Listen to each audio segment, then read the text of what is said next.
Go. We are live. We did it on the first try this time. It's Thursdays. I've deduced that the only time we have issue going live is on Thursdays. I believe you. Because everybody goes live on Thursdays. But here we are, the island of relevancy. The island's back, guys. I don't know if you've been keeping track, but the island is back.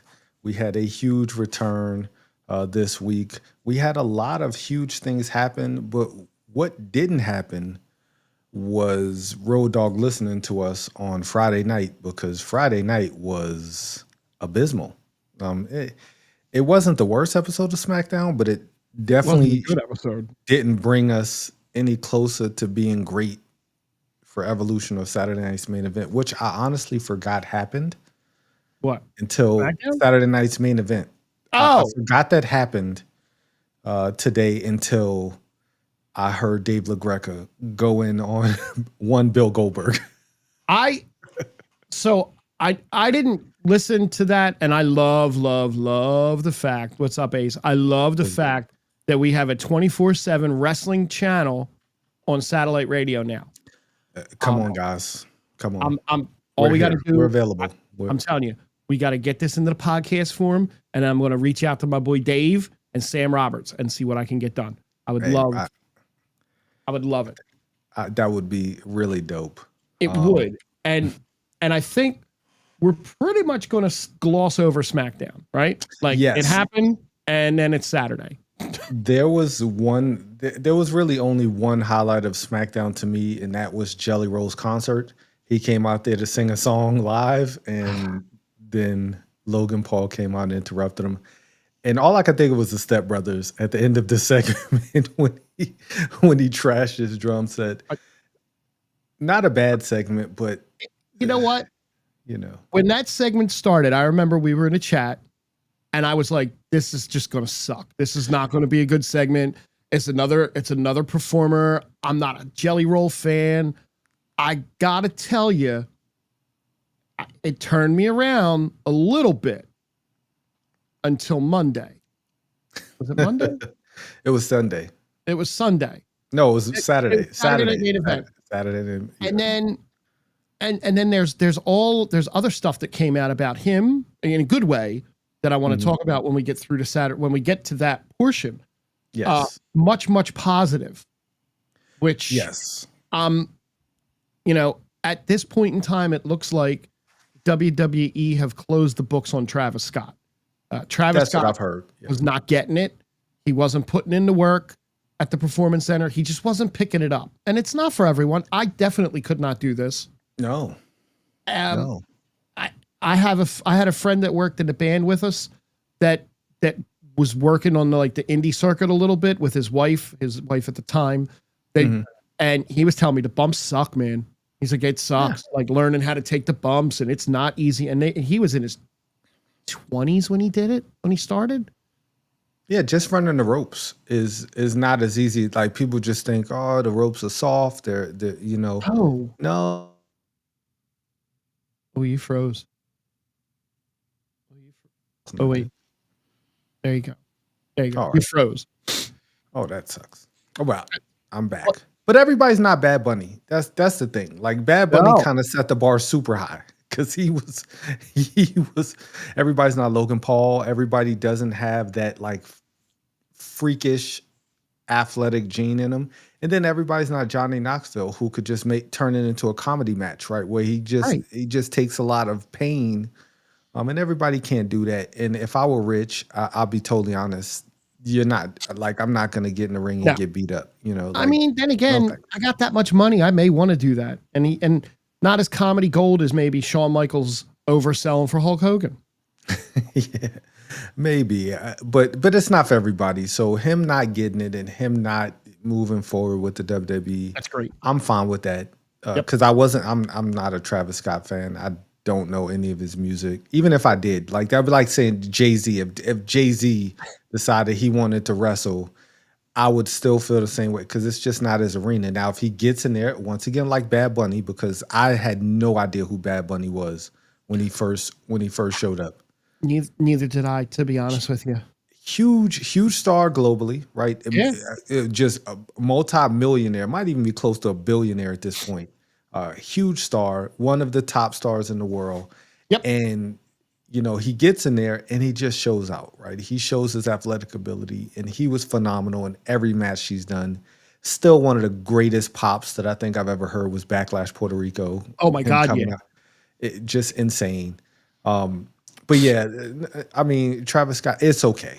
Almost Because I couldn't do it, almost as loud as a pop we're going to get to on Monday night.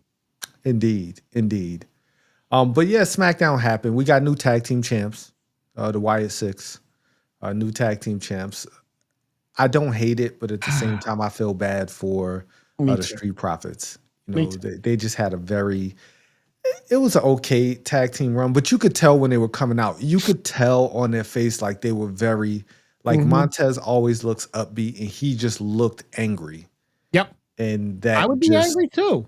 Yeah, the very ho-hum tag team title run.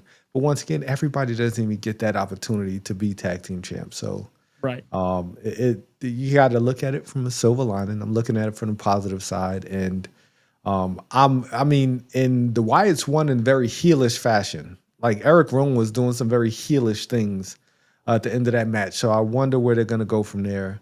But I mean, SmackDown ended and we got to Saturday night's main event. Big night for Goldberg, big night for the business. Turned out to be a very somber night because in one of our matches, Seth Rollins versus LA Knight, I don't think that match opened up. Every recap that I looked at had different match cards. I think Randy and Drew opened. Yeah, Randy and Drew opened, and that's what we got, the shenanigans of all shenanigans. Randy and Drew, those guys are going to go out there and have a hard-hitting match no matter what. Logan Paul comes out with Drew. Jelly Roll comes out with Randy after Friday night, the scuffle between all of them. And Drew gets the win through some shenanigans. Randy turns around, gets hit with a Claymore. Drew gets the win, and then Logan Paul comes in there. No, Drew didn't get the win. Drew didn't get No. Randy got the RKO out of nowhere. Oh, you're right. Right. Yeah, no. So, yes, Randy got the RKO out of nowhere. Then Logan Paul came in. And then knocked him out. Him out in Jelly Roll.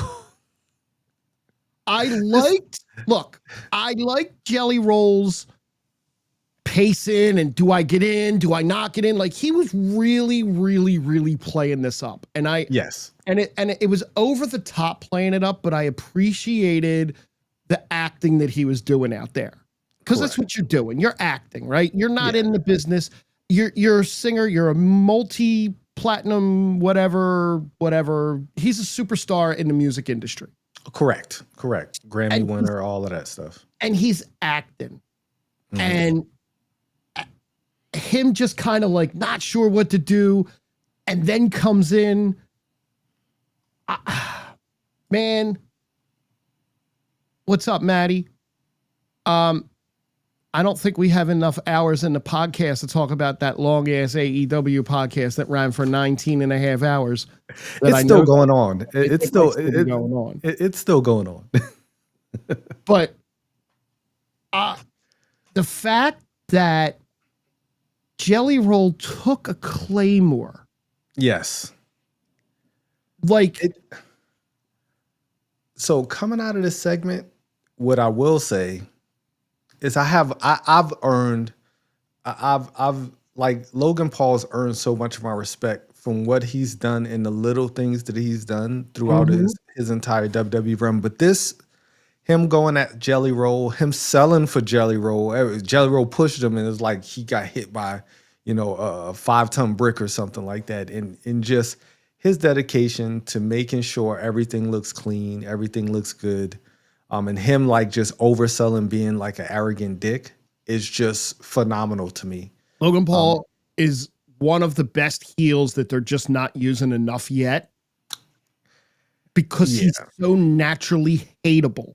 Yes, correct. I hate him as a character, but his podcast is great.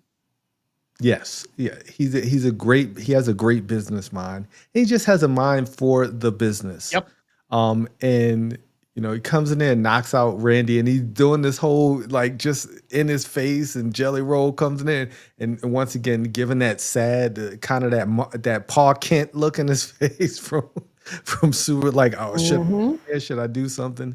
He gets in there and he takes the knee to help Randy, and Drew just comes and just cleans his clock. I did not expect him to eat a Claymore. No, not at all. Now, they made the match already for SummerSlam. Correct. Right? So they made it. It's Randy Orton and Jelly Roll versus Logan Paul and Drew McIntyre at SummerSlam. Mm-hmm. I saw an interview with that Jelly Roll was on Pat McAfee, who is no longer doing wrestling. He's done until next year, most likely. Yeah. College football's about to ramp up, and he goes for college, so he's done. He did a lot. Yeah. He said that he's been at the Performance Center for the last 3 to 4 weeks, hours and hours and hours at the Performance Center putting in work. Undertaker and Michelle were there. He said, I did a 3 or 4 hour session and they stood on the ropes the whole time and gave me pointers. Kevin Owens is there helping him out. Jacob Fatu came down and wrestled with him for 3 hours one day. Wow. To help him. He's really putting in the work, and I'm really not down on that matchup as I was originally. For sure. I could see him being more like a LT. LT versus Bam Bam Bigelow. Like not as naturally athletic as those other guys are, but right. But I mean, once again, you don't have to be, right? I don't expect him to go in there and start pulling off Andre the Giant moves or Big Show moves or Bronson Reed. I don't expect him to do a tsunami, a splash off the top rope. And again, which if Jelly Roll does a moonsault, that's look. Hey, you never know. Crazier things have happened. Crazier things have happened, but that was the opener. Speaking of crazy, yeah. Did that happen next? That was the next thing. So Jade is in the crowd. Jade's just taking it all in. WWE does this thing in between matches where they do like the look who's here thing, and they spotlight the wrestlers that might not be in action. And this is Saturday Night Main Event, so you're trying to get more faces. That you only have 4 matches, so you're trying to get faces, right? Jade's out there just, having a cold beverage and just enjoying the show. And out of nowhere, Crazy, as you aptly nicknamed her, comes out of nowhere and attacks her, right? And they have a great brawl. Yep. Like, that was a great brawl that they had. That really was phenomenal. That was a great segment. And they just went at, and they're one's in the ring, Jade's in the ring, Naomi's on the announcer table, and they're just like, it was chef's kiss, right? Like, It had me more excited for the match than I was previously, because they've had their matches before, and this kind of seemed like a blow-off match, and phenomenal. And then Nick Aldis comes out and says, hey, there's only one way to keep you two in line, because I thought he was going to actually have him fight that night. The way he started off, it sounded like with the only the 4 matches. I thought, oh, okay, we're going to get a quick impromptu match. A quick impromptu match, which would have kind of upset me, because that means we wouldn't have saw it on Evolution. But he said, no, we got it. There's only one person who could keep you two in line. And I don't know why Bianca didn't initially come in my mind. I thought they were going to have like some crazy surprise. So did I. And then Bianca's music hit. She came out looking like she was ready to go to the Met Gala. Like I said that. Like, why are you coming out in this like beautiful gown like thing? Like, come on. I thought she was going to get in the middle of it. I thought she was going to fight, but she just stood there looking fine. Yeah, great. I mean, just dressed to the nines and just not looking like she was ready. And because the audience was so close in, I was like, don't walk down the aisle. Like, don't do. Stay there, because they're going to be touching things. Yes. But yeah, that set up. She was a special guest referee for that match at Evolution. And it just opened up. It made me more excited for that match. Like, it did exactly what it was supposed to do. It made me extremely excited for that match, because now oh, what's Bianca going to do? Is she going to side with Naomi? Is she going to side with Jade?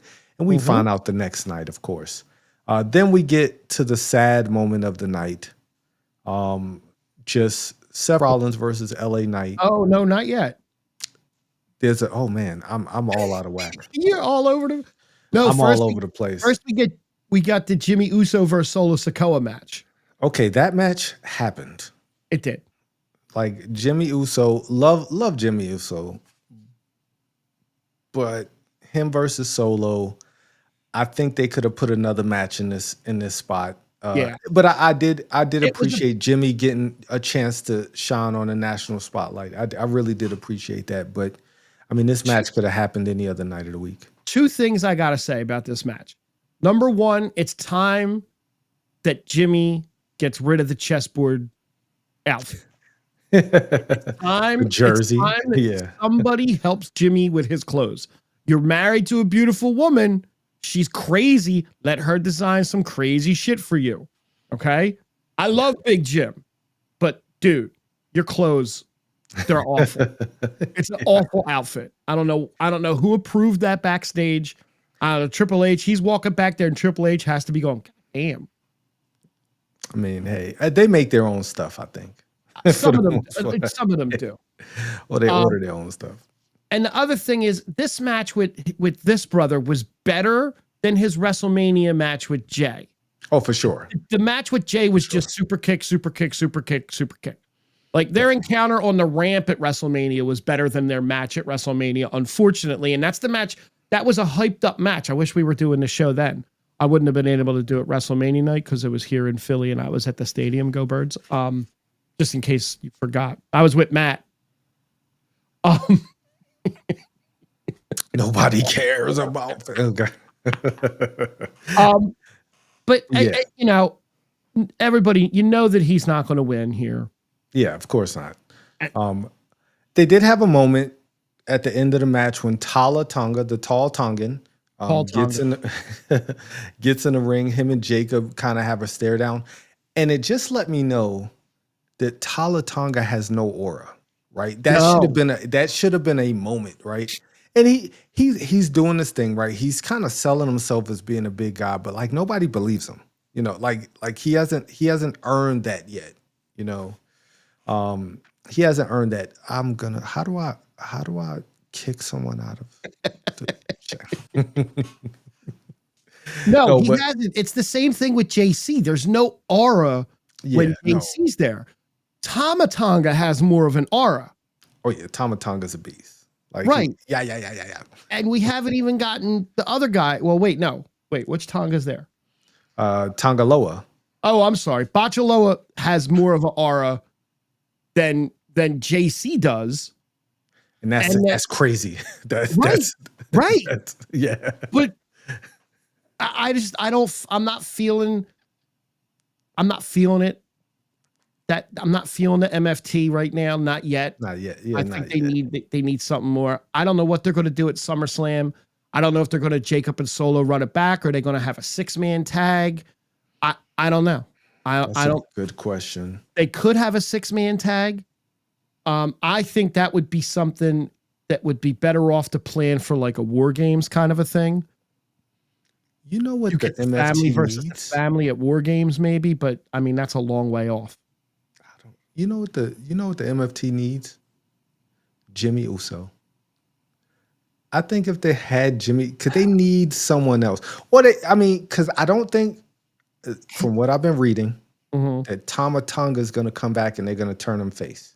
Right. Well, that's the only because Solo's constantly saying, "This is my family. My family is complete." So I mean, yeah. But they need something else because this complete family is not. They need Tama Tonga. Honestly, Tama Tonga comes back, he makes them 10 times better. If Jimmy goes to those guys, because Solo's great, but everybody else is just kind of there. And Tonga Loa, bless his heart, he's just not the guy, right? No. He's not a true MFT. He's not a true second in command, and neither is JC or Tall Tongan. No, Tall Tonga does not. He doesn't. But now we get to the sad part. we get to the sad part. LA Knight versus Seth Rollins in a match that kind of could have went either way. Seth Rollins does a moonsault. He lands awkwardly on his knee. He was on the Rich Eisen show today talking about it. And kind of scary comment saying that, he only worries about WrestleMania and he'll be back before WrestleMania, which makes me a little nervous. There's a lot of weird stories that have come out since Saturday Night Main Event to now about this, where there's, of course, when it happened, everybody thought it was fake and that he was going to come and cash in. So that's what everybody thought. And then the video started coming out from the crowd where he's being helped to the back and he was like visibly pissed that he hurt himself, but then there's a story that came out from one guy, and I forget his name, but he said that he had heard that this whole thing was a planned angle, that Seth hurt himself previously at some point, and that they were doing this on purpose. That's not true. Seth, like you said, Seth was on the Rich Eisen show today.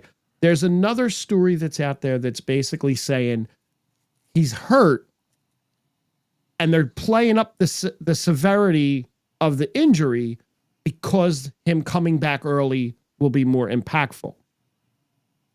Maybe. I could see that. I could definitely see that. He said on Eisen, he basically said on Eisen that it was too swollen to get looked at Monday night in Birmingham where all the specialists are, and they're going to wait 2 or 3 weeks and do it in LA.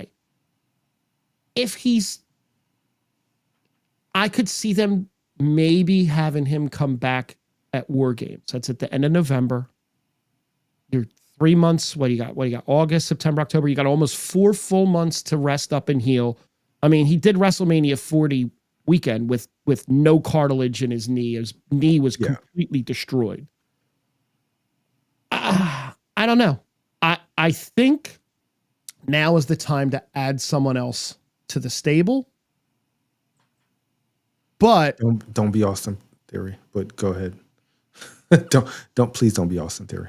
No, because I think if you add Austin Theory, you're steering them into something with the New Day, and you don't really want, because Grayson Waller's hanging out with the New Day all the time. So I don't think you need that right now. No, for sure. I don't know who. I mean, maybe they don't do anything, and they, we'll talk about him in a minute. But Braun Breaker he stepped up to the table. He did. Yeah. This match, the shortness of this match threw the entire rest of the evening off.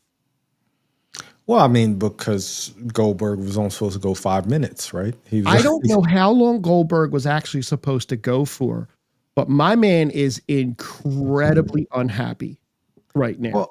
Well, I think he's always going to. And what's going on, Savius? How you doing? Thanks so much for popping in to the Island of Relevancy.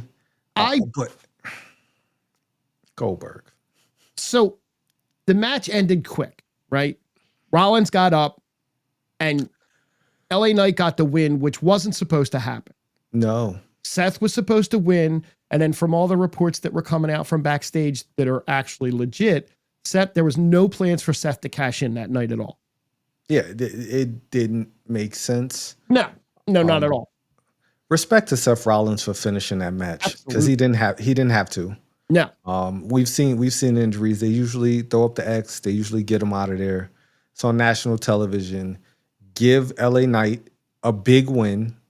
Even though it looked wonky, but I mean it is what it is. Like at least you get a pin. And LA Knight looked extremely upset after the match. Oh God, yeah. 1, because he's hurt, but 2, the way it finishes, it does nothing. This win does nothing for LA Knight. A win against a healthy Seth Rollins definitely boost your resume, but this win. Only positive about this win is that Triple H and the writers on Raw will turn that, and they started to turn that into a little bit more of a story, and that's good. Yeah. But the main event for the night, let me start off by saying I had. Hold on 1 second. Yeah. Brett, I know you're listening. It's okay. Brett, I know Bret Hart. Bret Hart he's on the line. Like, okay. All right. Continue, Frank. I didn't have high expectations for this match, and I'm pretty sure the rest of the wrestling community that watches did not. No. NBC didn't help this match in any way at all. No. They're all but ruining. See, I don't know if it's WWE not scheduling the matches around the commercials the way they need to. I don't know if it's NBC telling them to break here and cut a commercial now. I don't know. It's not like when it's on USA or Netflix where you're getting a split screen either. You're going full commercial and you're missing big chunks of the show. And it's not just us complaining here. And I know I complain in the chat a lot and I try to tone it down a little bit, but it was bad this time. This might be the worst one. I looked on the WWE Reddit just out of curiosity. I know what a cesspool negative space Reddit is. Yes. They were overly negative about the course. I have to say, go ahead. 2 commercial breaks. Goldberg's never seen Goldberg's matches never have a commercial break because they usually over. Well, right. But man, there were 2 long commercial breaks. Gunther put a hell of a show on to make this not a bad match. There was one moment in the match where Gunther chopped him and he laughed. Goldberg laughed. He apologized today for laughing like that, saying that he didn't expect it to not hurt. It took him out of the moment. That's not even an apology. Goldberg's such an idiot. Hogan did. Sold the chop. Yes. Like if that was, because I thought that was part of it, right? Because so did I. Add to the mystique of Goldberg, right? Oh, the hardest chopper in the world chops me and I just laugh it off. I get that, right? That makes sense. But you made it much worse when you could have apologized to him after the match and said, and that could have been it. Yep. Right. But you almost buried the guy by saying his chops don't hurt. Because that's the whole mystique of Gunther is him chopping you and just hurting you to the point where you don't want to wrestle anymore. Right. God, Goldberg's. I mean, there was a dark match that took place after one of the shows where CM Punk took a chest slap with the cameras off and laid down on the mat and tapped out because of the and he was laughing about it. Like he was rolling back and forth going, not again. Not again, man. This match was better than it should have been. Correct. There were definitely some moments where he went, oh, damn. The one time where he went to spear him and he kind of limped into the spear. And the jackhammer attempt, everybody knew he wasn't going to even get him up. That was. I thought he once again, that was my biggest fear going into this match was him breaking his neck on that jackhammer. And it looked bad. Yep. It looked really bad. Gunther's a pro's pro. Yep. After the jackhammer, he gets up, chokes him out, match over, right? Okay, thanks for coming, Goldberg. Let me ask you a question before the post-match thing. Do you think it was a better option to have Goldberg put to sleep or to eat a pin? Put to sleep. You think so? I think it would have been better for his legacy if he would have just been pinned clean. Putting him to sleep, I kind of feel like it's a little bit of a slap in the face, but that's Gunther's thing. Like that's Gunther's move. At the end of the night, it is what it is. How do you finish the match if he eats a pin though? Because he's not taking a powerbomb. He might never get up. He might not. I mean, you get the splash, the Gunther frog or whatever splash that he does. I mean, that shouldn't be the last match. Like Gunther chokes people out, and getting choked out. Yeah, getting choked out by Gunther is not like an insult like getting choked out by Akira Tozawa. Right? He's the world champ. I mean, what upset me was how fast Goldberg got up after that. He laid there for a second and then he just kind of came out of it and got right up. Everything about the end of this match kind of stunk to me. Then they go to the Georgia Peach. Yep. And then they cut back on to people in the ring, because they went to a commercial. The Georgia Peach commercial. Then they cut back on the ring's filled with people. Yep. Goldberg's give a speech, and he literally gets one sentence in, and then they go off the air. That's because Bret Hart told him to shut it off. Facts. But like that part of it is a huge slap in the face for him. Like I understand that maybe the Seth Rollins injury screwed your time up a little bit because they definitely did a lot more ramping between the Seth Rollins injury end of the match and the start of the Goldberg match. Correct. So I guess I understand that, but being a professional company like you are, you have to have a contingency plan for something like that. What's up, Ken? I just thought it was a bad idea for them to try to get his speech on live TV. Just put it on the WWE.com. Like that's it. You could have done that, but like it was real. It sucks for him. And I was never a big fan of his. I wasn't his biggest fan, at least not when he did his WWE run, because they totally botched his WWE run. But it is a shame that he didn't get to actually talk. And I hope did they release it yet, or they did. It's got over 1 million views. Like it's got a ton of views. He came out on an interview and is really pissed off about the way the match ended and the fact that his speech got cut off. And I agree with him about the speech getting cut off part. I will never agree with anything Bill Goldberg says. I will always side with Bret Hart. Goldberg, thanks. Yeah. Goodbye. But he hasn't signed his Legends deal yet, and he did leave the door open. He said, while I'm not going to wrestle anytime in the near future, never say never. And I hate when wrestlers do that. John Cena did not say never say never. John Cena said, December whatever is my last date. The next time you see me, I'm going to be in a suit. I'm hanging the jorts up. I'm going to be an ambassador for the company. I'm never wrestling again. Go out like these old legends who still need to have the spotlight and they just crave it. Come on, we're getting another Ric Flair match. Goldberg's going to go to AEW. He's going to have a last match against MJF. MJF's going to cut him down for like 15 minutes on the mic. That or he's going to have a match with Mox, and Mox is just going to bleed all over him. Yes. That reminds me like the end of, remember Varsity Blues? And they win the match.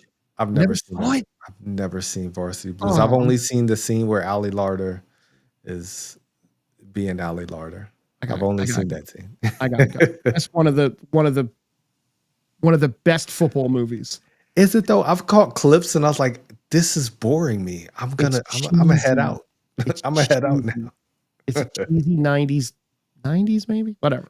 Yeah, it's late 90s maybe. Yeah. It's like, I think I was in high school. 1999. Yeah. Oh, okay. I was 1999.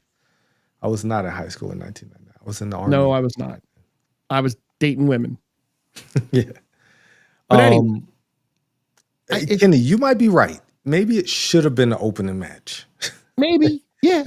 Maybe it should have. I understand. Again, you give him the final match because you're giving him his place and you're giving him main event status. But with all that went on, why not just, with all the Seth Rollins stuff that happened, why not just move the match back a little and make it a little earlier? And give him this. Now you have the time now. So Seth Rollins' match, he got injured at 9:22. Or it might have been 8:22. It depends. It was at 22. Okay.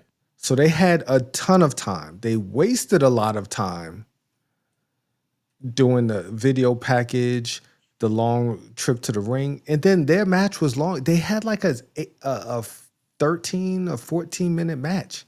You could have cut that match down a good, shaved off 7 of those minutes, and just made it a very quick match. Right? And that's what everybody expected.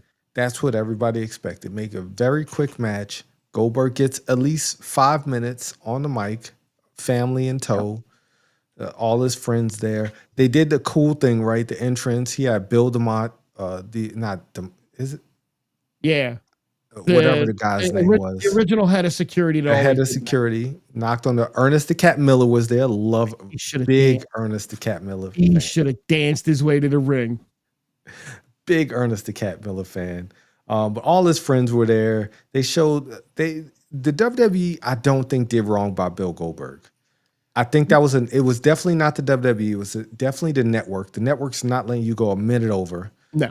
You got to put Law and Order SVU on or whatever comes on after that. Like whatever's coming on is coming on. Network is different than, that's why there's no ring. That's why there's nothing on the ring mat. Maybe there's one big thing, but there's no like advertisement all over. And that's why you're not getting picture in picture like you're getting from USA.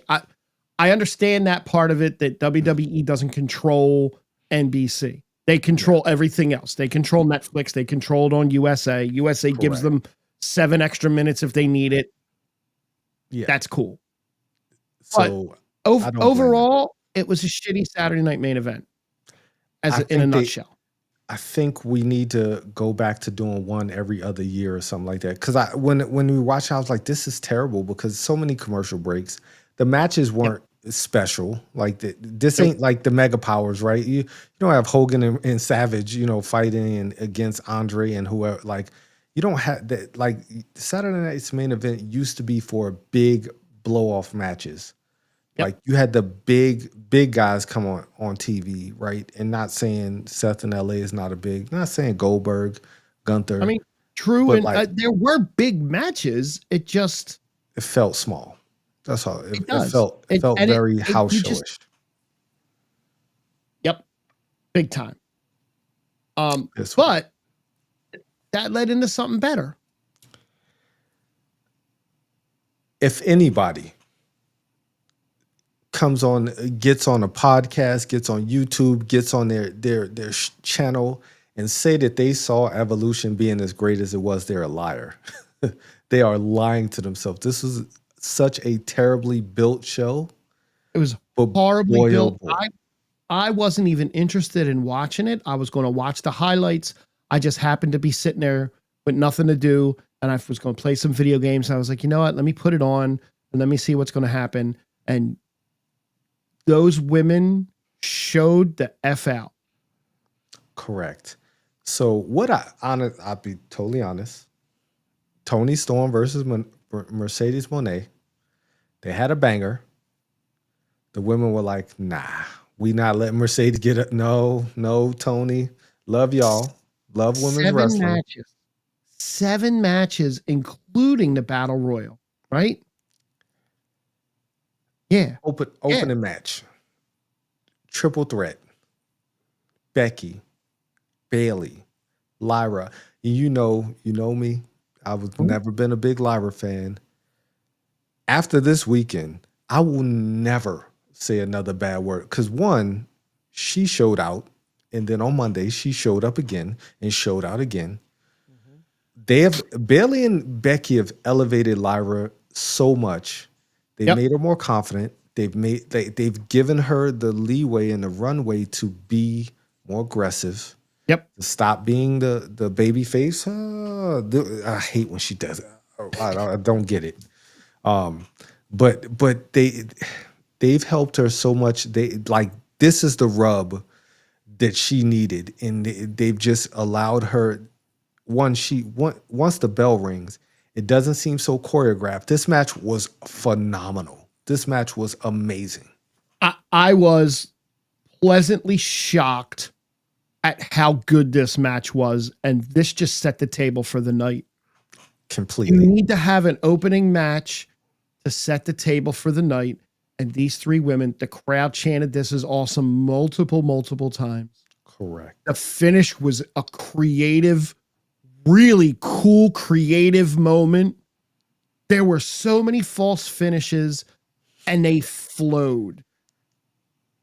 Yes, it really did. It was such great chemistry between all 3 wrestlers. Yep.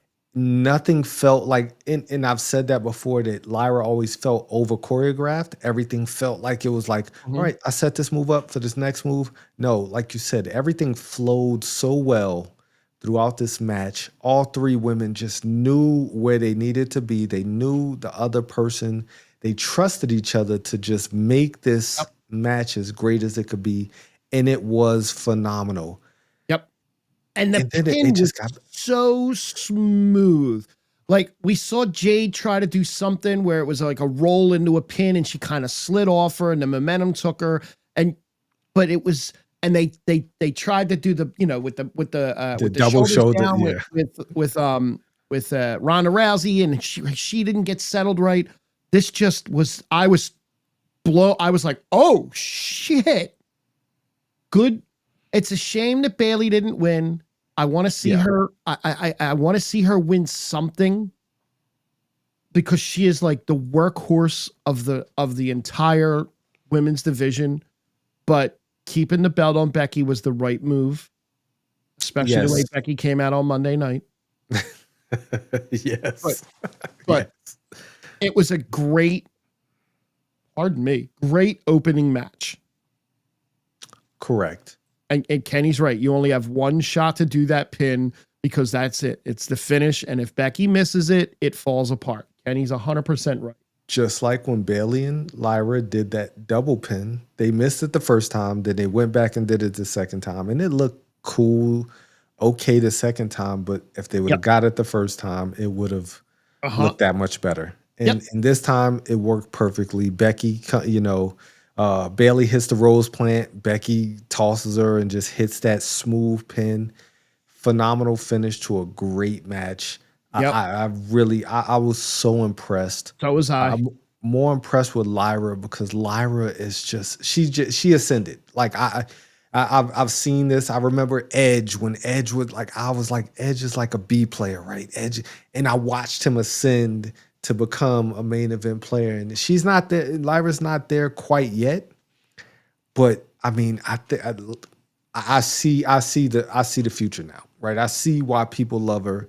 I see, and people are starting to do the woo. Like it's not dead radio silence anymore, which we'll talk about a little bit. There is one superstar who, when they came out, radio silence. Like literally everybody else got a pop. This one superstar's music hit.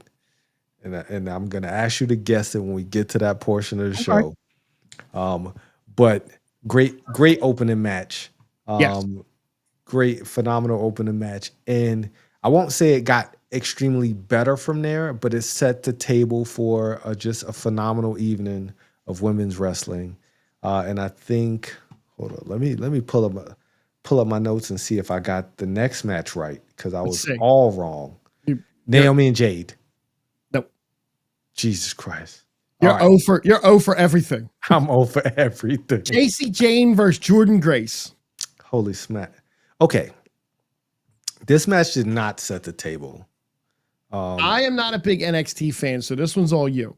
Not that I'm not a fan. I don't watch it, and you are more familiar with these wrestlers, so this one's all you. I was a huge Toxic Attraction fan. Toxic Attraction. Mandy Rose, JC Jane, Gigi Dolan. They phenomenal. Mandy Rose had a great run as NXT champ. They broke up. Mandy Rose got fired.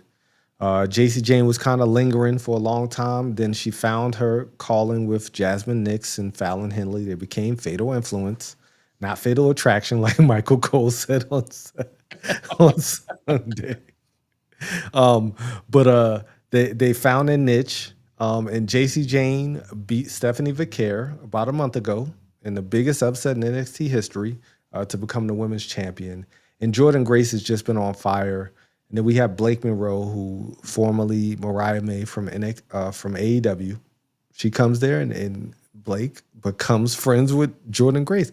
And apparently she doesn't watch any other wrestling other than WWE, because she didn't know that Blake Monroe was going to turn on her.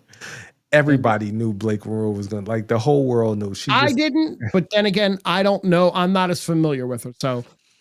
But I knew it. Like, right when I want you to accompany my ring, I was like, all right, she's definitely going to turn on. She's definitely going to turn on Evolution to start their feud, right? Right. JC Jane gets the win. Love JC Jane. Love Fatal Influence. Love Jordan Grace. Like, Jordan Grace has really grown on me. I didn't get the hype at first.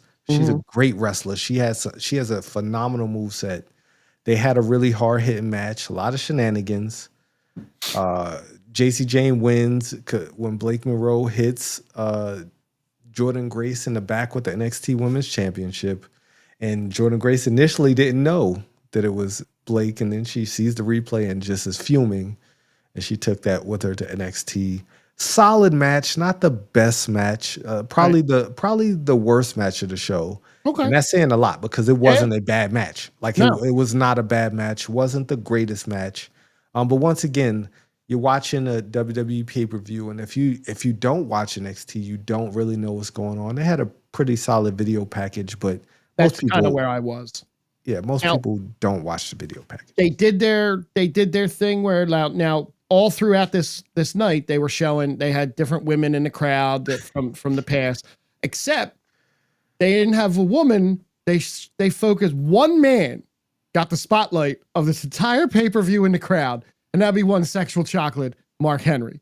Was the man. They showed him, and then they went, and that's where I popped in the chat, and I was like, she's back. Vicky Guerrero with the microphone yelling, excuse me, was wonderful throwback, and I got chills, and not the good kind. Vicky Guerrero, a very polarizing figure. Yep. If you know, you know. Yep. But yeah, she was there. Mark Henry was there because Mark Henry discovered a lot of women wrestlers. Yes. He's beyond, That's great. Very big advocate for women's wrestling. So them giving him props is really good, right? And he deserves all the props. Like Mark Henry's been just a tremendous ambassador for the brand, for wrestling, because he's been in AEW as well. Like he's just a big wrestling fan. He loves the business, and he's given a lot to the business. Yep. Like he's given a lot to the business, so he definitely deserved that. All right, what's the next match? Because I'm about to get this wrong anyway. Like the next match actually was probably my favorite match of the night. This was the 4-way tag match. There was a moment in this match when they were coming out that had me. I had a moment where I was like, "That's awesome." Now I know we've said stuff about Charlotte in the past, and after seeing that interview with her where she opened up about all this bad stuff and where her headspace was, and it made everything kind of fell into place, and you kind of clicked and said, "Wow, okay." Mm-hmm. She came out first with her, between her and Alexa. Yes. She came out first, and the crowd erupted for her. Massive pop. And then Alexa came out, and she put her hand up in front of Alexa's face with a smile, and then took it down. And she looked for the first time, and I can't remember when. I think for the first time since Rhea beat her for the belt at WrestleMania, she was smiling genuinely. Because if you go back and watch that match, after Charlotte's outside of the ring, leaning against the back, when Rhea's celebrating in the ring, she's smiling. For Rhea. She was having fun with Alexa. And I don't think they're going to make the turn. I don't think they're going to have Alexa turn on her. I thought they were going to at first, but they really, the pop when she came into the ring and the crowd chanting for her was awesome. I loved it. Now, that was a great crowd. It was a sensational crowd. That Georgia crowd, all of the hoopla about the weekend, Beyonce, AEW, they're not selling tickets, and they might have cheapened the price. They might have given away it don't even matter. But that crowd was phenomenal. That crowd really elevated the show. It was. And you're right. Now, is this the match where there was the no pop, dead silence for someone? No. Okay, no. cool. This is not the match. I thought all around this was a great match. Phenomenal. There was just it, and it flowed. So Ruka, the future of the WWE, hit that soul snatcher on Charlotte. Charlotte looked like she might have died when she hit that move. They looked great. Zarya looked great. Raquel Rodriguez, excuse me, all credit to her. She has turned.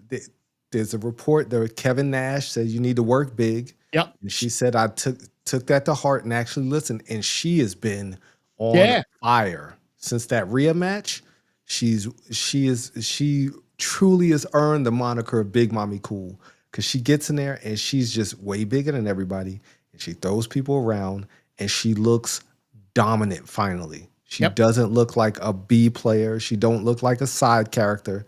She looks like I'm here to beat the hell out of everybody in this ring. And the subtleties of her and Roxanne are way better. Yes. And they're building a story there that when Liv comes back, Liv is going to have the explosive baby face pop. Oh yeah. And but for this match, this was a great match with 4 great teams. Asuka, I don't know what to say. Like, I don't know how she does this. She's gotten better. She came back from an injury and she's better than she was before. Like, it's like she's gotten that she's gotten her feel back for it, right? Because before she got injured, Damage Control, they weren't really using her. And it might have been because she was working with an injury. She was working with a knee injury for a very long time. But boy, since she's come back, she's such a great wrestler. Her and Kairi Sane, great tag team. The women's tag team division, to include B-Fab and Michin, is pretty strong. Pretty strong right now. Like I'm sure they enjoyed this match too. Of course they did, from home or from the crowd. But it was a great match that Judgment Day stays on top again. They do. Of course, they had to win this match. Oh, absolutely. The only people I thought that had a chance at winning was Charlotte and Alexa, but I don't think yet. I think they will, just not yet. I think in about 2.5 weeks, they're probably going to win. They're probably going to win on... That's a SummerSlam thing. The hot WrestleManias, they like to call it. Right. But good match. Not the match with the no pop. Yeah, I thought this was phenomenal, and I'm just so impressed with Raquel Rodriguez. Me too. Like she's overcome a lot just to get back in the ring. Yeah, dated Braun Strowman. Did she? What?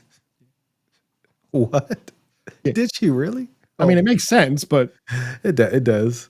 But yeah, she she had that she still has the skin condition that working through that and just I mean, good booking helps, right? Good 100%. Strong booking helps and just not treating her like a B player. But you also have to have chemistry in ring to make it work, and she's making it work. Yes, that Tejada bomb looked vicious. Like the hot, like she's got it. She definitely's got it. And yeah, when Liv comes back, that's going to be some exciting stuff. Liv will probably be back around Survivor Series. Going to be some exciting stuff. It is. By that time, they'll have the tag team titles back because they have to, right? Probably they have to.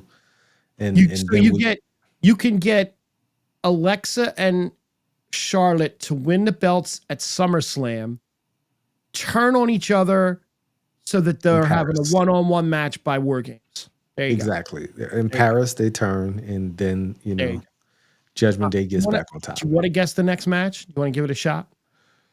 The next match would be Tiffy and Trish. There you go. You're back on track. You're right back on track. Trish Stratus wore your childhood crush T-shirt on Friday, and she wasn't lying, and she still to this day. She She is the exception to the rule, right? She shouldn't be doing what she's doing at her age. Nope. Period. She shouldn't be able to have the type of matches that she's had, and Wade Barrett, being Wade Barrett, says, well, just like Goldberg last night. No, this was not like Goldberg last night. This is not a last match. Can I say something about Wade Barrett? Yes, go ahead. He never needs to comment on a women's PLE again or on women in general. He came off like a thirsty, horny man.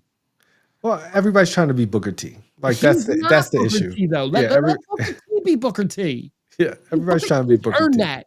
What is Wade Barrett has not earned that. Wade Barrett comes off like a creepy old English, Scottish, whatever the hell he is, creepy old man. It'd be like me doing commentary going, oh yeah, yeah. I mean, have you not? You were alive during the Attitude Era. Listen, Jerry the King Lawler. Jerry the King Lawler made that work. Did Puppies worked. Puppies worked. What Wade Barrett's doing, it doesn't work for me. Stop it. It sounds very creepy. I get Stop it. I get it. I get it. Michael Cole needs to sit there with a spray water bottle and just go like this every couple of seconds. That would make it work. I'd laugh. Let's continue. Oh man. But Trish and Tiffany Stratton for the WWE Women's Championship. Fine match. Fine, like once again, Trish pulling out a moonsault. Bro, I don't want to say it, but you're old. But she can do it because she is a freak athlete. She has a freak physique. She does yoga on the regular, and I'm telling you, as someone who has done yoga, it helps you. It helps your body stay limber. And oh boy, is she limber. Bless her heart. Man, I mean, just great match. Solid match. Tiffany wins, best moonsault ever. Tiffany I won't say the younger version of Trish because there is no such thing as a younger version of Trish. She is one of one. Yep. But she gets her moment after the match. I loved how the ref was like, "Get out of here, Tiff." I was just gonna say that. Tiffany was leaning against the crowd, and the ref came over and was like, "Go." Yeah, go. And they gave Trish a moment in the ring, and I thought that was awesome. Great moment. Goldberg she deserves it. Right. Yeah. That Goldberg was mad at. Man, this woman ain't even retiring. What the hell? Because she didn't retire yet either. I mean, but Trish has also been a WWE woman through and through, right? Like she's homegrown, as they say. Yep. And she's been WWE what 30 years, 20 years? Like she's been there. She is a staple. She is the greatest diva of all time, right? Perhaps the greatest woman wrestler of all time. Not wrestler, but like personality, whatever you want to call it. Yeah. She's definitely on the women's Mount Rushmore. For sure. 100%. For sure. But great match. Next would be Crazy and Jade. Am I right? I missed this whole match. I was doing something else. Maybe I was cooking. Man. So these two really showed that they were crazy, right? Because they just brawled, right? It was a brawl type match, which deservedly so. And Bianca didn't get involved at all, right? No? Which was very surprising. Bianca did not. They didn't have too many spots where they were pushing her around. You know how that goes, where you have a special guest referee and they just start shoving them. And wasn't too much of that going on. There's a little. Of course, Naomi's just being crazy, right? Like throughout the match. It was brutal. Like they really took there was a one spot where Naomi drop kick Jade through a monitor at the announce table. The monitor explodes. It looked kind of dangerous. It looked like it might have exploded on Jade's leg, but she was okay. But just a phenomenal, hard-hitting physical match. Naomi got jaded from the top rope through a table, and Jade won the match that way. Sorry, I was looking at my camera. Somebody was at my door. Go ahead. I would say Naomi lost with a jaded through the table from the top rope. Damn. Her face was busted at the end of the night because she took a nasty move through the table. So Naomi got beat up pretty good, so she's probably done for the night. Got beat up that bad? For sure. Because, Jade might have killed her going through that table. Maybe. Now, Michael Cole apparently said that this is only the fourth women's no-holds-barred match in WWE history. Interesting. I would like to know what the other three were. Not right now. Not But right I'll now. look that up. I'll look that up afterwards. But yeah, that's actually interesting. It is. I just always think the no holds barred gimmick, like just say it's a no DQ match, but Right. keep Right. cooking WWE. Like call it whatever you want. Fine. It's a no DQ match. Then the next match did include the no pop. Okay. I didn't watch this either, but Oh, that's let me unfortunate. see. Let me see who was in this. All right. So Nikki Bella obviously got a pop. She came out first, yes. Okay. Huge pop. And then Izzy Dame got a pop, I'm going to assume, a little bit. Yeah. Okay. But she's not the one. No. All right. Tatum Paxley. I don't know She her. came out with Izzy Dame. Okay. They're part of a faction with Sean Okay. Spears, the Culling. Okay. Nia Jax got no heat, no pop. Oh, come on. Okay. The Queen got a huge pop. No, Yeah. she didn't. She didn't get a huge pop, but the people All right. cheered. Like this crowd was hot though. They cheered for everybody except for one person. Keep going. I'm getting there. I got to see who all the contestants were. Hold on. This doesn't have all the participants. Let me get a list of who they were. Main event. Let's see. Nope.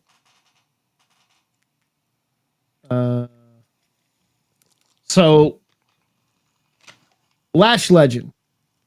No. She got a Lash pop. is from Georgia, so she got a huge Okay. pop. That's fair. This doesn't have all them either. I know Stephanie Vaquer got a pop because everybody loves her. Huge pop. I can't believe I can't find a list of all the women that were in this. I'll give you a hint. She's a former champion. Former champion. Let me see. Hang on. This might have it. Wait. One more try. Nope. Not that. Not that. Okay, here we go. I got you. I got them all. Chelsea Green got a pop. Oh, of course. Chelsea Green and her Secret Hervis all got pops. Yes, they came out together to Hugh. Oh, They wow. came out after Nikki. Let me see. I'm going to go with Zelina Vega. You guessed it. No pop, no noise. Zelina Vega. Zelina Vega's music hit. So this is the one rare time in a battle royal where everybody got their theme. Everybody came out to their theme song, right? They didn't just flood the ring with a bunch of people to like some random WWE music. Zelina Vega's music hit. I can't remember who she came out after, but like the crowd just went because one, her Lola theme Vice? is terrible. I think I have who came out in what order. It has Lola Vice before her and Kalani Jordan after her. Lola Vice, once again, just look at Lola Vice. The world loves her. Zelina Vega, very easy on the eyes too. Zelina Vega came out with the most upset look I've ever seen a human in my life. Like she looked, and everybody's like, is this a heel turn? Is this a heel turn? And like, so she gets in the ring and everybody's coming in, and Julia, I think, was the last one to come in. And when I say her eyes did not leave Julia, and it was a work, right? I thought she was upset because she just lost the title, right? And she's being booked in this. She feels like she should be in a bigger spot. You know, I do understand the frustration, but like they had this moment where when the 20 women all in the ring and Raw goes in one corner, NXT goes in one corner, SmackDown goes in one corner, and I the whole time I was watching Zelina Vega because the look on her face was so serious. Right. She looked very like just distraught, and she did not take her eyes off Julia. All the SmackDown women went in one side, and they were all getting, and they were, and like Nia was like rounding them all up, and Zelina did not take her eyes off Julia, and then the bell rings. And Zelina just goes straight for everybody else goes like towards the middle, and she just like socks Julia in the corner and just starts going after her. Damn. Hilarious. Like, and I think I might be the only human that noticed that. And I just was watching her the entire time because of the look she had on her face. Yep. And then I saw on Twitter, they're like, "Oh, this is a heel turn." No, it's not, because Julia is a bad person, right? It's an Julia is the angry, heel. I lost Right? my Yeah. belt to you moment. Yes, Yeah, exactly. fair. That's exactly what it Okay. was. A great moment. But yes, she came out to zero. Like, change her music. Like, you guys, this is so wrong. She deserves better. Like, just better music would completely change her presentation. For who? Zelina? Yes. Probably. Because she was getting a pop before. People like, and when they change the music, It it just sucks. it sucks the soul out of the arena because it's super low. Like, that's the biggest issue with the music, is it comes in so low. Like, the Lola's music before her comes in Miami bass. It's just hitting you with that Latina sound. Yep. And then you hear Zelina Vega, and then it just gets kind of quiet because the music is low, and then she's not getting a pop. So it's like the arena's kind of silent. It's really bad. But the 20-woman battle royal, right? I would say the biggest winner from this battle royal wasn't Stephanie Vaquer, even though she won. Stephanie Vaquer, but Last Legend looked like a monster in this match. There was one portion of the match where Zelina just like did something, and she's just backing up, and Lash is so much bigger than her. Like, Lash is like Shaq standing next to his old wife or something. Like she's a giant compared to Zelina. Zelina just turned around. She's looking up at her. Lash picked up Nia Jax and almost slammed her out of the ring. Damn. Nia was holding on to the ropes, but like, she got her up, kind of like a Hogan Andre moment, but like with ease though. Like, she got her up there with ease. Like, Lash, really, it was her and Stephanie Vaquer. They were the last two, and Stephanie Vaquer won the 20-woman battle royal with hitting her with a devil's kiss on the outside of the apron, and then rolled her out after that. Just a tremendous finish. There was a portion of the match where she was about to do it, I think, to Natty. She was about to hit the devil's kiss in the middle of the ring, and Chelsea comes and breaks it up, right? Chelsea comes and they salute, and it was just like just drawing all the heat she could. Just Chelsea being just great throughout the match.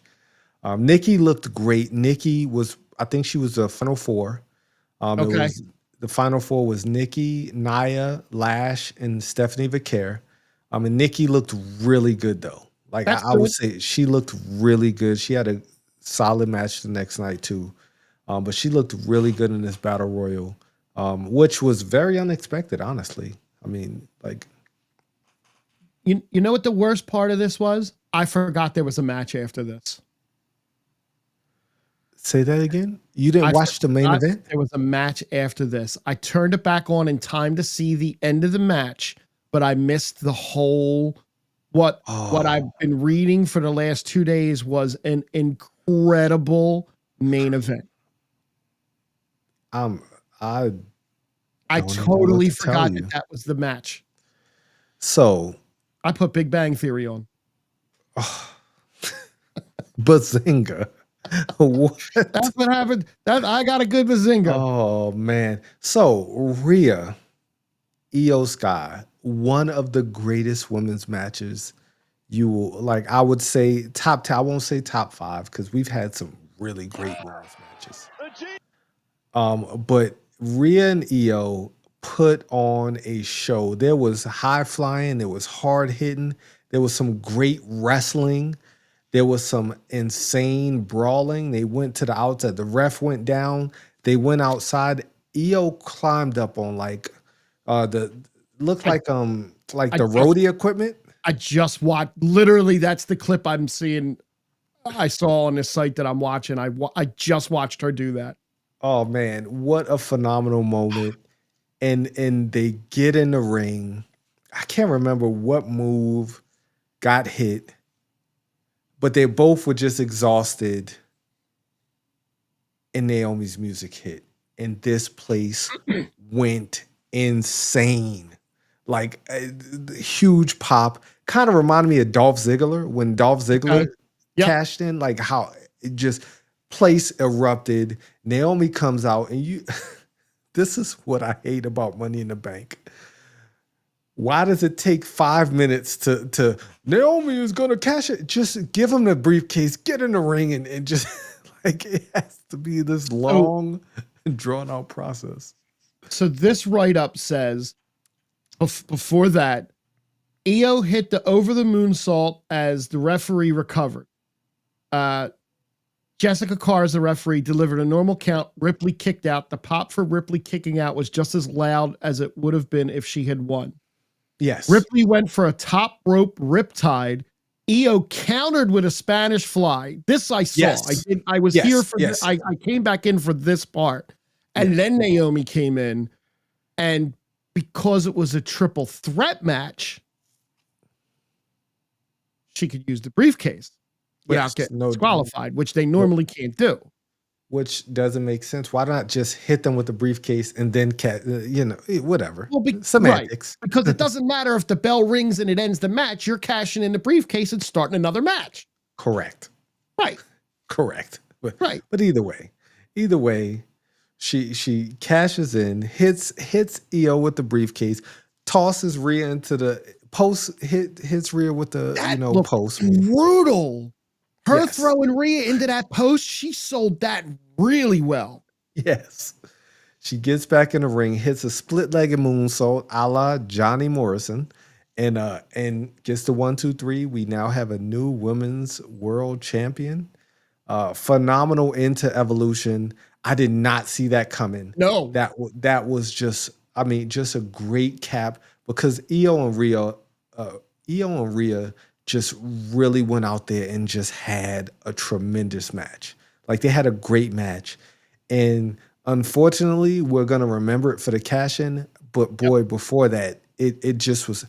Io Sky deserves all the credit in the world for being one of the best wrestlers in the world. The fact that she's so much smaller than Rhea and she made everything look believable. Rhea brutalized her for a lot of the match, right? Like, she beat up Io a lot. And then Io took a senzu bean and just kind of leveled up. She went Super Saiyan in it, and she made the match just electric. Congratulations to Naomi. She definitely deserved the win. She's had one of the greatest heel turns and heel runs. She stepped up so much. And the thing that shocked everybody the most is everybody expected her to cash in on Tiffany. Correct. And they swerved everyone, and she cashed in on the Raw belt. Mm-hmm. Which leads us into Monday Night Raw. And who opens up the show? Naomi. It opens with your new Raw Women's World Champion. And Naomi comes in there and says, nope, don't y'all do it. Don't you guys try to cheer me now. Because before, you guys were y'all didn't believe in the glow. I don't want to hear it now, which was great. Even though she was holding in her excitement, because you could tell she was extremely happy, as she should be. As she should be. She said, nope, don't y'all do it. And then she called the entire Raw roster a bunch of old raggedy heifers. And I laughed so hard. That was great. That was a great line. So we're not in Kansas anymore, Toto. Nope. This is a whole new world. This is a whole new world. And Naomi, that line just took me out. And then Rhea's music hit. Io comes out there, and Io, wear those shorts a little more often. Yes, please. Cameraman understood the assignment. The cameraman completed the assignment in space. Man, Io, I was not aware of your game. But take another sip of this water. Yeah, but hey, I'm not mad at you for your choice of outfits. No. Which set us up for another match for SummerSlam. We're gonna get a triple threat. Yep. This match is going to completely cook, and I have no idea who's gonna win. This match should be the night one main event. Without question, this should be the night one main event. Correct. And with Seth Rollins not going to be there, you might have a shot at this being the night one main event, because we know who's closing night two. It's got to be Cena and Cody is going to close night two. Oh, then if they're closing night two, then this might not close night no. night one. This should close night one to me. That's what I think. It should, but we'll get to why it won't a little bit later. It might not, but I don't know who wins out of the three of them either. It's an absolute toss-up at this point. It is. You're not going to put. I don't think you're putting the belt on Naomi for 3 weeks. Like, I understand that Rhea's eventually going to have this belt back, or maybe she gets drafted to SmackDown and goes after that belt. I don't know. All good, viable. Like, man, I love this about wrestling because I don't know who's going to win this match. I really don't. I like when we're not sure who's going to win. And sometimes even when we are sure, we're not sure because Triple H is really good at throwing curveballs. That is true. If there's one thing he likes to do, is likes to swerve us internet fans. He does. So what was our first match? Because I don't have notes for this. So we get a backstage segment with Judgment Day, with Finn congratulating Roxanne and Raquel having polished their belts, and he hands them to her. There's a picture of Liv taped up on a box. And if you look in the background, while they're setting up the video game, they're setting up what's going to be the tag match coming up. They take out Liv and put Roxanne with Raquel versus the Kabuki Warriors on the video game. And that's the match that we get next. And Finn tries to hype them up and tells them to go do it for Liv. And then he looks at the picture and he kind of smirks and he's like, do it for Liv. Finn, he's a legend. Like, he's great. Finn, he has gotten... At one point, I was like, Finn has lost his love for this. Because, like, he was down in the dumps. Yep. And, man, ever since he's this plan, this grand plan that he has has just worked so well. And the Judgment Day has been one of the hottest acts on Raw. It has. And for the longest time, we wanted them to break up. Correct. And now they've reinvigorated. Now I don't want them. No, stay. No, please don't. Yes. Because Finn sent Dom out with them. Yes, Finn said, we know you have a doctor's note. Just go out with them. And we get a match. And we get the Kabuki Warriors versus the Judgment Day for the belts. Correct. And Dom jumped up on the apron and ate a shot from Asuka. Correct. As he should have. Who got rolled up by the Prodigy with I believe that's where Raquel kind of stuck her foot through the rope. Yes, correct. That's become a thing because that's like the third time I've seen it. That's like so jealous of a leg in my life. But anyway, Roxanne and the Judgment Day won. I keep switching their names up. You don't know Finn. You don't know if he's a snake. Man, he wants the best for Judgment Day. Kenny, no, we're not gonna slander Finn Balor. He wants the best. I like the Kabuki Warriors, but I think it's time to move on from this feud. It's just like 3 or 4 times now. See, I don't. You want to know why? Why? Because what if at SummerSlam we get the first female triple threat TLC match? Okay. Kabuki Warriors. Got me. Charlotte and Alexa, Raquel and Roxanne. You got me. I just said that name in my. I heard it. I heard the thing. But boy, that just came in my mind. I know you're listening, Road Dogg. I know. Sean, what is it? John? No, what? John, not Hunter. What? Paul. There you go. I know Paul. I know you're listening. Nick Khan, if you're listening too, make that match for SummerSlam and put us on the channel. For sure. Okay, maybe I like that. And that's also why I don't have one of those devices in my basement because I say Alexa too much.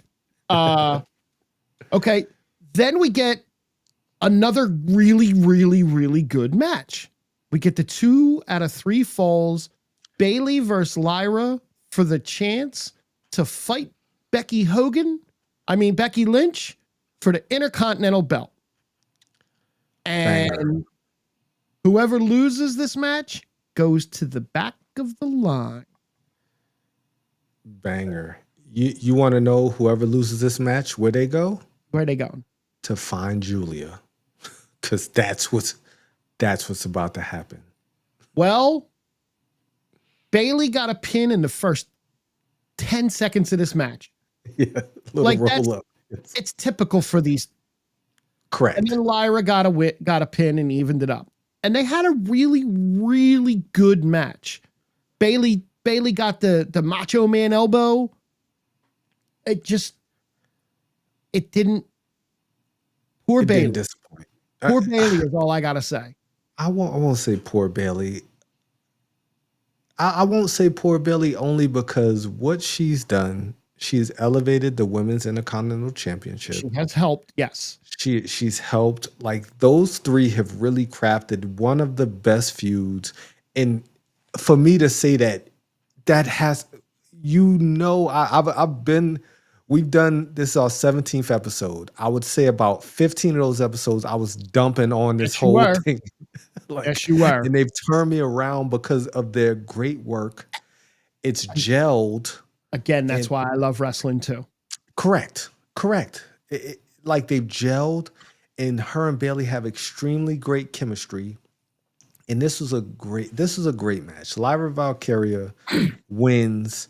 And I didn't think she was going to win this match. Like, I didn't know who was going to win this match. Like, because it was that close of a match. And usually the person who gets the first fall usually wins the match. Like, generally, they usually do it that way. But I'm glad they didn't. And these are the subtle little changes that they're making. After the match ended, the man's music hit. And again, Becky reads the internet. Becky listens to our show. Becky gets it. Becky came out in Hulk Hogan yellow and red. She didn't have a boa, but she came out in specific yellow and red, and I loved every second of it. For sure. She's leaning into this hate that the internet is spewing, and it's freaking awesome now. And she's Lyra there with the belt, holding the belt up. After Evolution, I thought to myself, man, we're only a few weeks away from SummerSlam. How are they going to fill this card so quick? And why am I going to care about any of these matches? I care about this match. I do too. I care about this match. I think Lyra's going to win. I do too. I think, and that's fine because Becky did what she was supposed to do, and she elevated the Intercontinental belt. Correct. Same way she did with the NXT Championship. She elevated the belt, and I'm fine with that. I am too, because I know they're going to have a great match. Right? This is like I feel it. They're going to have a great match, and then Becky can kind of head off towards the world belt again. Correct. She did her job. It just phenomenal. Yep.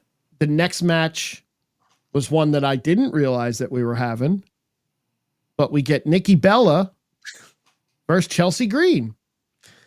Hey, you don't go here, but you're still just going to show up to have a match. Because why is Chelsea Green on Raw? Who knows? Who cares? But we get Nikki Bella versus Chelsea. Before we get the match, Stephanie Vaquer was backstage getting interviewed, and Chelsea Green came up and interrupted her and got the match. Or she was talking to Adam Pearce. Sorry. Chelsea Green came up where she got interviewed. Maybe she was getting interviewed. No. There was a point in time on this show where Jackie Redmond was in the middle. Maybe it was Jackie. Stephanie Vaquer was on one side, and Chelsea Green was on the other. It was an interview. I was sitting there like, what? I apologize. Dreams do come true.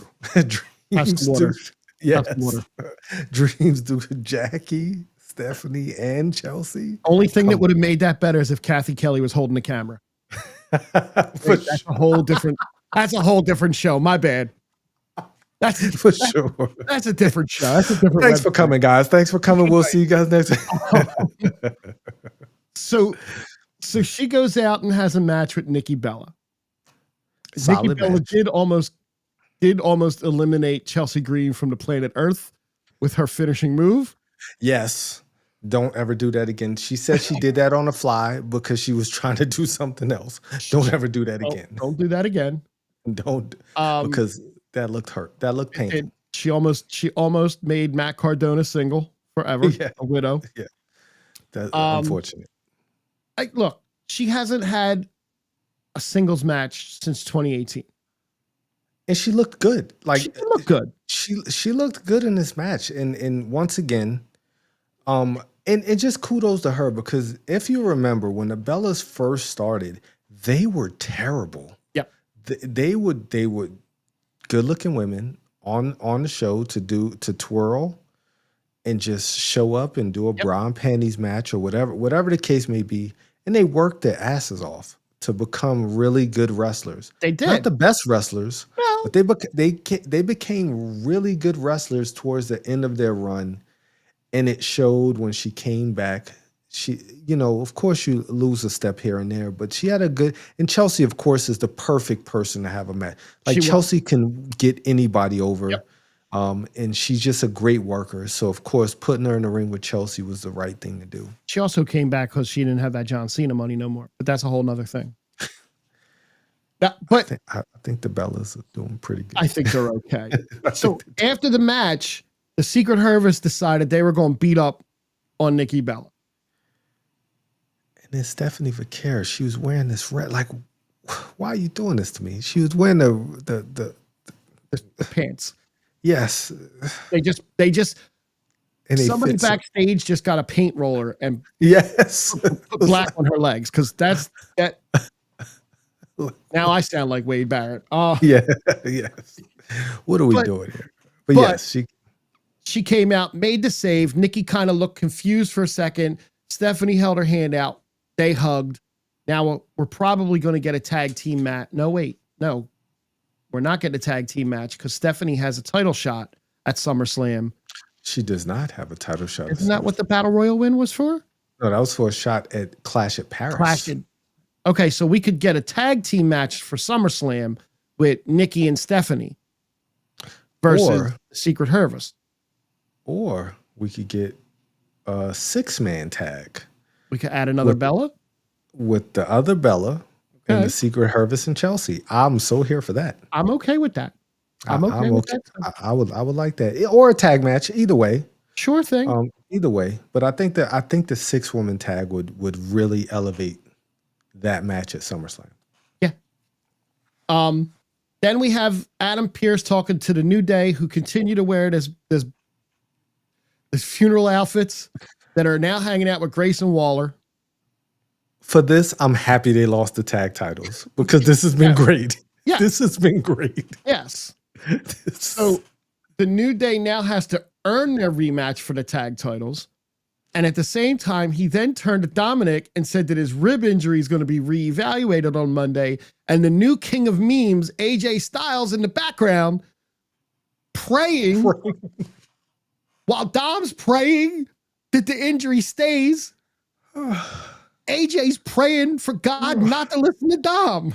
Oh my God. That was so funny. It was hilarious. Before that, they tried to give Adam Pearce a toupee. What are we doing? And Xavier Woods, when he tossed the toupees, Xavier Woods said, "You're going to have hell to pay."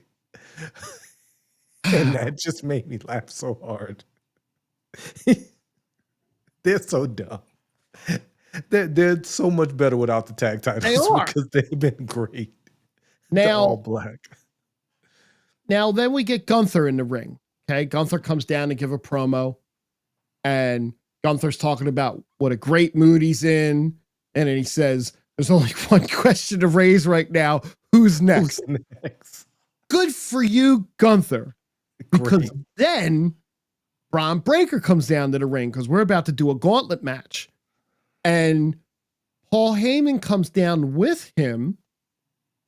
And as Paul Heyman gets the microphone, Gunther just says, "I'm not interested in hearing what you say," and left.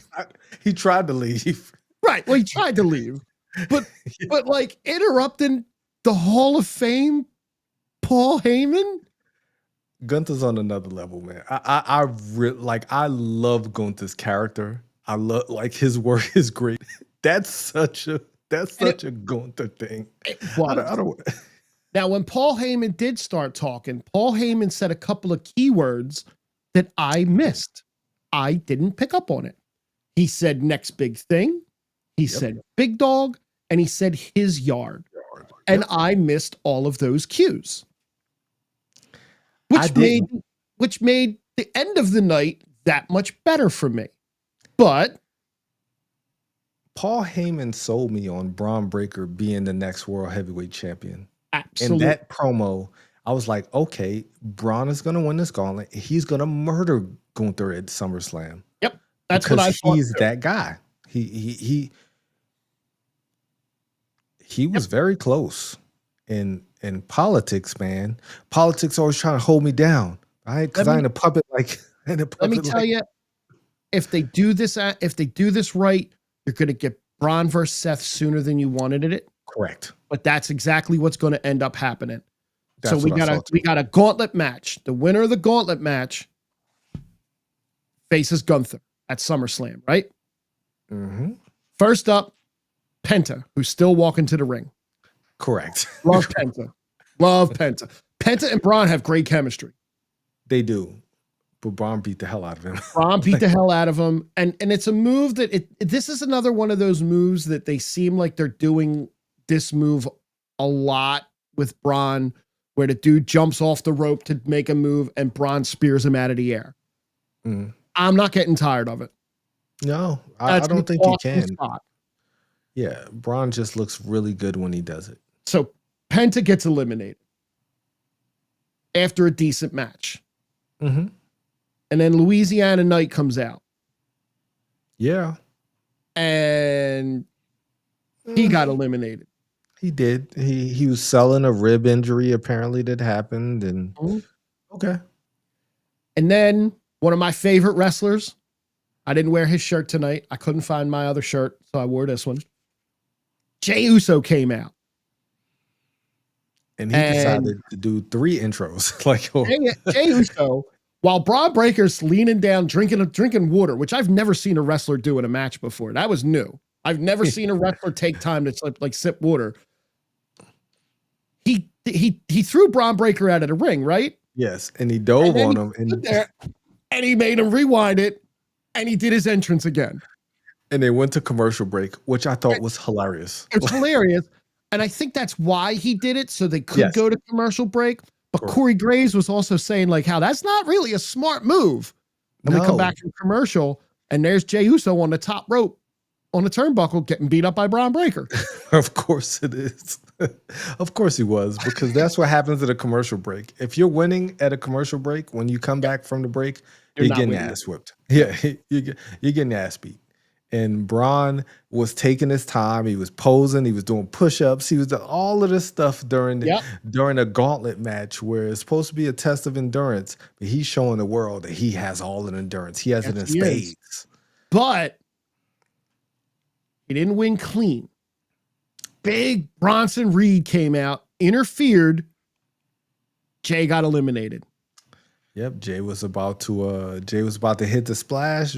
Bronson came, pulled his arm down. He came down, and then Braun just decided, I'm gonna take 5 or 6 trips against the ropes. That was probably the weakest spear he's hit because he was tired. He was a little beat up. Absolutely, was a little tired. And then the best in the world. The best in the world. Called a personality. Here comes CM Punk. Now, CM Punk is a seasoned veteran. Of course. And didn't even take his jacket off, went right at Braun. Because he knew. As he should. He knew, I'm old, he's young, I got to do this now. Because if Braun hits me with a spear, I'm going to be... AJ Lee's going to look for a new husband. I'm over here, AJ. And they had a match. I tuned out at this point because I knew CM Punk was going to win, and it just.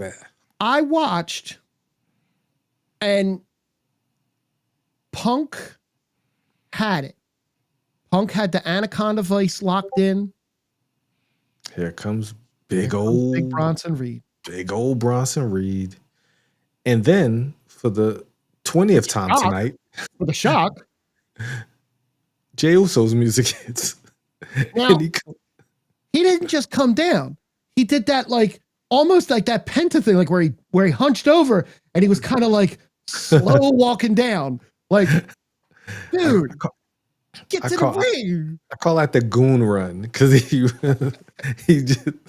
like look like that's definitely a Jey Uso thing. Right. So Jey Uso comes to the ring and he makes the save. He did. And we're like, all right, here we go. Braun Breaker set up for the spear. CM Punk counters. The great counter to the spear. Was it though? He just kicked him. Like he didn't even try to spear. He just kicked him. He kicked him in the face.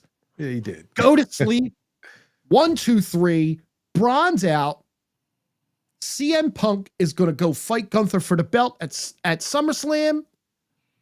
But the heels are not happy. Bronson's not happy. Braun's not happy. Now I must kill you both. And they were about to. And they start to kill everybody.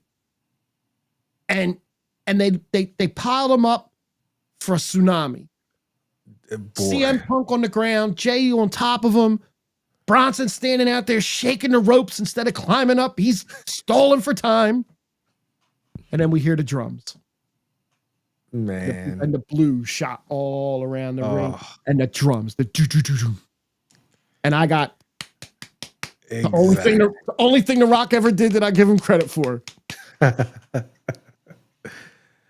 That was a moment. It was. Like that was the crowd went insane. Oh, it was incredible. And he's got a new shirt that I gotta buy. TC1. For sure. Yes. I want to know the meaning behind this. Because apparently he came up with this. This was his idea. I love it. This was Roman's idea. And that's great. But I want to know the reasoning behind it. Maybe JOBTC2. I don't know. But Roman comes in and just clears house. And he turned to his cousin. He did. And he held his hand out and he picked Jey up. And they did the little shaky thing. And then, did you see CM Punk in the corner go like this? Help, please. Help. Roman just like, I'm so old. Roman looked at him and was like, nah. And that's what I love. That's what I love about Roman's character is that he's the good guy, but he's not hamming it up. He's not going to be your best friend now. He doesn't going to come down there and give you a pound and hug you. No. F you. Remember what you did at WrestleMania? I didn't forget. Nope. That's what I love about wrestling now. Is we don't just forget what happened a month ago. No, we don't. You know? Now, let me ask you a question. Because some friends of mine that every once in a while they pop in and say hi. Is Roman giving off heel vibes or face vibes? I didn't answer them because I didn't want to say anything because I don't think he's giving off either. He's not giving off the Austin anti-hero vibes so much. But he's also not he's playing up to the crowd, but he always played up to the crowd. He played up to the crowd as a heel. Correct. Because he knows he's the best. And he's so much confident in his character after the last 3-4 years now. I don't think he's on the babyface side, but he could just as quick turn heel and you would still cheer him. Correct. I just think he's playing a badass role. Like I'm a badass. Yep. That's it. Yep. I'm the tribal chief. One of the greatest Roman Reigns moments for me was that promo he cut as he was walking back from the ring. And he was like, I'm tired of playing. Like, I'm tired of doing this. Y'all been playing for me. Like, you guys been underestimating too long. This is my y'all. I run it. Like, one of the great, like, Roman's actually best when he doesn't have the mic, when he's just yelling. Yep. Just yelling and just ad-libbing in the ring. And he's just such a badass though. He could stand. He stood in the middle of the ring and just kind of posed after he got in there. It was just like the crowd just eat it. He understands. He understands it now, right? Yep. When he was the big dog, I don't think it was all his fault. But no, they tried to force him. They tried to force him down our throats, and we weren't ready for him yet. Correct. That Philadelphia moment will forever stand out to me. With The Rock coming out and looking angry that they got booed. It's because Vince tried to push him in our face, and we weren't ready to like him yet. You were forcing him. He didn't earn it. He didn't earn it. Let us tell you when it's his turn, and the fans did, and now there's no going back for him. No, for sure. Because that crowd, that pop was insane. Yep. And like, they did the Roman Reigns. They did the soccer chant for him. He is like the epitome of over. He's always going to be over now. Yep. And the cool thing about Roman Reigns, some people don't like it, but he goes away, right? He's not on every week. He's become an attraction, kind of like John Cena was towards the end of his last run, where he's an attraction. He doesn't have to be there every week, but when he shows up, it's an event, right? When they say Roman Reigns is going to be on SmackDown or whatever, like they said, John Cena is going to be on SmackDown this Friday, you're going to tune in because you want to see it. You're not going to get that every week, but when you do, you appreciate it, right? And not only do you appreciate it, you tune in. Yep. We know that man, Roman's showing up. Roman doesn't always show up. When he shows up, he has something impactful to say, right? He's going to do something cool. I mean, the fact that he surprised everybody was just. I didn't expect insane. him back yet. I did not expect that at all. That was the last thing. People were chanting OTC, and I was like, why y'all chanting that? He's not coming out. And then that music hit, and I was like, whoa, okay. This is what it's like to be over, right? Anybody else comes out, they get a pop, but they don't get that pop. They don't get that reaction. Nope. Great reaction. Great episode of Raw. It was a great episode of Raw leading us into the now. We got 3 weeks to SummerSlam, and then we got another week to another PLE, and then 2 more weeks to a PLE, and then. But I'm excited to see where we go. I was worried, like you said earlier. We got 2 nights of SummerSlam, and we didn't have anything on the card, and all of a sudden now we got half a card filled easily. We have a lot of matches that have equity already. Like, it's not hodgepodge matches. But once again, Evolution kind of show, and WWE's done this in the past where they've had really terrible WrestleMania bills, and then it goes on to just be a banger of a WrestleMania, or any type of PLE where they have just subpar bills, and then you just have just an epic event. I trust the process. Becky and Lyra is going to be a banger. Go ahead. I'll tell you this: Roman is scheduled for the next 2 Raws before SummerSlam, so we're eating. So my question to you, and this will probably be the last question of the night. Would you rather Roman be in a tag match or have a singles match against Braun? Which is more impactful? I want a tag match now because the singles match with Braun needs to be for a belt. Okay, I could understand. Whether it be Roman having the belt or Braun having the belt. But that match, that's a WrestleMania match. That's not a SummerSlam match. That's a WrestleMania night 1 or 2. It doesn't matter. But I want to see that match at WrestleMania. I don't want to see it at SummerSlam. And it's too soon for a singles match. Put them in a tag match and you get a little tease of it. But I don't think we're ready for that yet. That's a magnitude match. That's for sure taking the next step to main event. I mean, he's already there, but no, not yet. I think that sells a lot of tickets, though. Like I think, like you said, that is a magnitude. That is a big match. You're right. It should be a tag because we don't have enough time to really build this. No, that's a match that needs months of building. Correct. You're 100% correct. All right, I like that. I didn't even think of that. I just thought that's just a match I want to see. Like that is a match that I just man, I'm ready. I'm ready for that match personally. But you're right. That deserves. I won't say it needs a build. It deserves a build. It deserves a better build than 2 weeks. And a big, absolutely does. Yeah, for sure. But I do think CM Punk going to close out night 1. I think that. Oh yeah. Well, maybe. I think they close out night 1. It's CM Punk. He's probably somewhere crying right now, saying that he deserves. I've never made it in a SummerSlam. I need to. I'm the best in the world. He's crying. He's crying to Paul right now. I know Matt's not watching because he would have said something. No, but I mean now I'm excited for SummerSlam. I'll be totally honest. They have some solid matches so far, and I think we're gonna get some more on Friday.